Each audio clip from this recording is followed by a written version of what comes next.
I have met with retailers in my community to talk about the rash of shoplifting and robberies and issues in our retail locations. I sat down with small retailers, large retailers, law enforcement.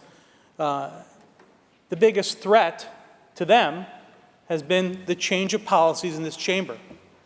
So now we're going to have some kind of a Band-Aid that we're going to throw at this gaping wound that we've cut open in this chamber with policies we passed here and tell them this is going to make everything better. Panic button. A map of where to go if somebody, comes in.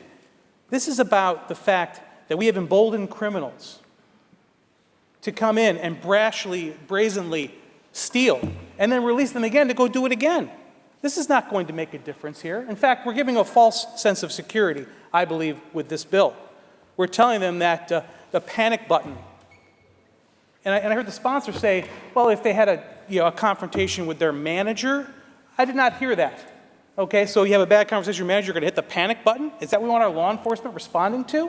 Absolutely not. In fact, NYPD has said they are not going to be able to handle this. They cannot take a direct panic button call.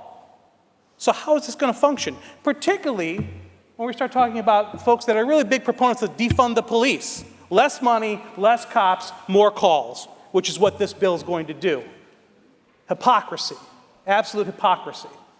It's ridiculous to think that we are going to create a program where at first it's going to be up to the folks that are the retailers, then it's up to the Department of Labor. The reality is we really don't know because we haven't gotten any clear guidance in this bill. I take offense to the idea that we're going to solve a problem as serious as the top shooting, which happened in Western New York, where I come from. A friend of mine works at that store as a pharmacist. You're telling me that anything in this bill would have changed anything there? Absolutely not. I hear people say all the time, you got to meet people where they are. I did that. I talked to retailers and law enforcement in my district. From the manager at Walmart to a small grocery store, all impacted by the violence that we've seen from the increase in shoplifting and robberies.